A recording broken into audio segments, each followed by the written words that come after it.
Hi, I'm here with Stephanie Davis, Manager of Marketing and Communications for the Foundation for Santa Barbara City College. How are you? I'm fine, thank you. I'm so glad that you're here talking about this great nonprofit organization that helps so many people, especially, obviously, students. Yes. And let's start talking about the history of it.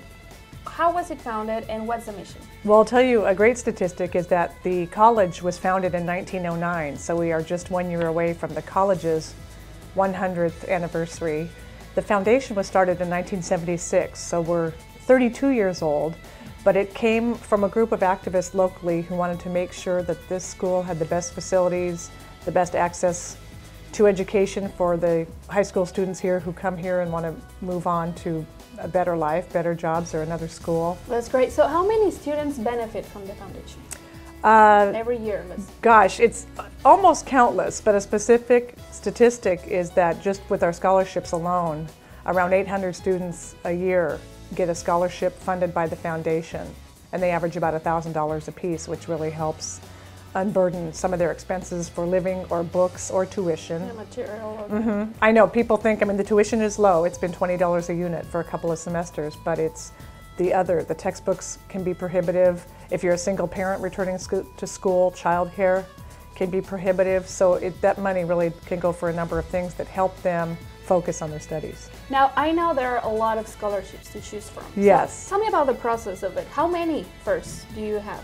Oh my gosh. Again, we have a specialist, Gretchen Hewlett, who knows all about that, and we have on our website, SBCCfoundation.org, or through the school, a booklet that says what all the scholarships are. They have been created by people who are passionate about education and who are passionate about helping people reach their goals. So some of the criterion can be per field of study. President's Scholarship is GPA driven. Most of them you need a minimum GPA of a certain number, but some are very academically rigorous and you need a 3.5 or above to qualify.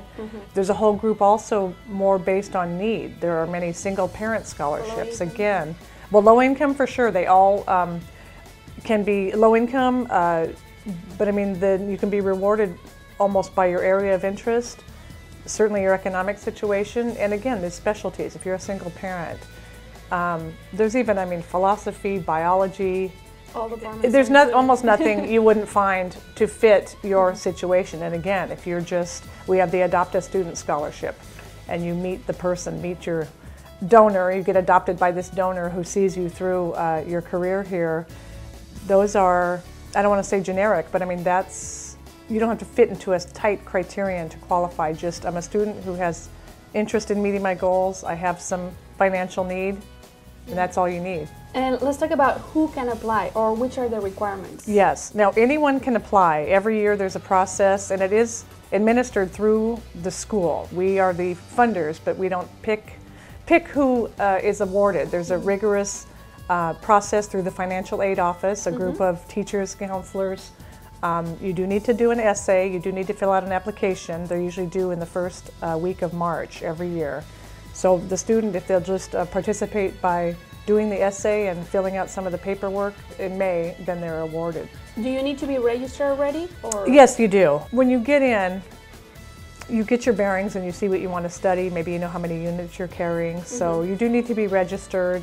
Another scholarship go with you as you pursue a 4-year degree at another college. So it can see you all the way through to your next stepping stone. Can you apply to several? Oh yes, and they win several, yes. Oh, so that's great. You can apply for many yeah. and be awarded more than one, so that's exciting to see too. Yeah, definitely. We have a lot of superstars here, and we have people who qualify for quite a few and get them all. That's so good for the students. Right. Really. Access is the big word. The community college, by definition, is access to the community.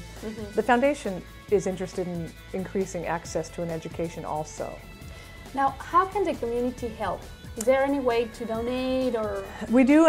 Since we are a nonprofit and we take donations gladly all the time, one group in particular that is sort of our activist group, and then they are invited to several events during the year, is our President's Council.